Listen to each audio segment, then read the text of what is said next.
You will always be weaker. You will always be smaller. You want to win? Improvise. Adapt.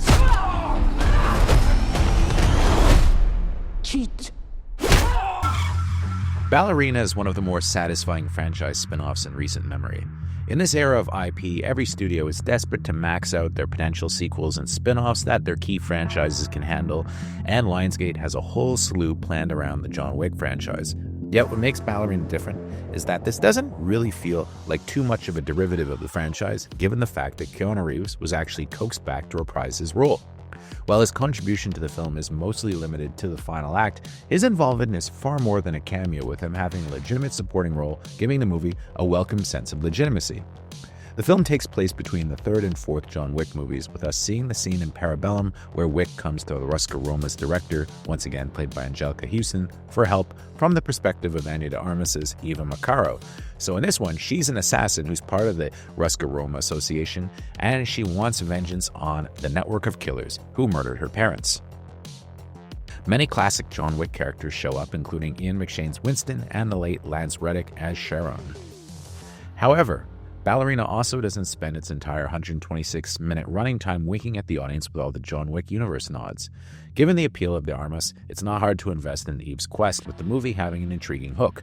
The organization she's trying to track down occupies an entire town, with much of the second half finding her trapped in a mountain town that's literally populated entirely by killers, leaving her with no safe haven. This gives the movie a propulsive pace, especially in the second half, that never really lets up as the baddies close in on our heroine. It helps that Armas really has given the part her all, with her clearly relishing the chance to lead her own action film. Given Eve's small stature, the fighting style she uses is entirely different than Wick's, with her fighting exceedingly dirty. When she takes on a hulking opponent, we're never expected to suspend our disbelief and watch her trade blows the way someone like Keanu Reeves does. Rather, she's feral and opportunistic, attacking vulnerable spots and improvising weapons. You see a lot of rather sensitive areas get punished by Armas in this movie, I'm not going to lie.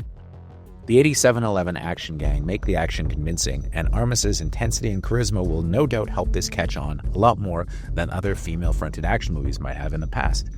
The movie is also somewhat equal opportunity with the action. When you get Keanu Reeves in a movie as John Wick, you're not expecting him to just chat his way through his supporting role. No, he gets in on the action in a big way, especially towards the end. As do co-stars David Castaneda, who starts the movie off with an awesome fight as Eve's doomed father, and Norman Reedus, as a heroic killer who's seeking shelter at the Continental. Daniel Bernhardt, who seems to be the one guy every modern action hero has to fight in order to be considered legit, also shows up to fight de Armas. The guy has fought everyone from Keanu Reeves, at least twice, to Bob Odenkirk and Nobody, to Bill Hader on Barry. Gabriel Byrne also has fun as the big bad, who's kind of the de facto mayor of this town of killers, while Catalina Sandino Moreno also makes an impression as one of Eve's main antagonists. Director Len Wiseman, who of course helmed the Underworld films and Live Free or Die Hard, really makes a solid departure in how the action is staged, with it very different from anything he's ever done before. There's no war work, and there's very little CGI. Giving the movie continuity to the John Wick franchise, the cinematography has a similar sheen, while Tyler Bates returns to work on the score. My only caveat is that the final fight is a touch anticlimactic, as they were building it up and building up and building up so much that kind of feels like a little bit of a whiff. But overall, this is still a solid addition to the John Wick universe that I really dug, and I give it a very solid 7 out of 10. I think John Wick fans are going to eat this one up, and I wouldn't be surprised if Ballerina spawns a franchise of its own. And what, may I ask, is your name?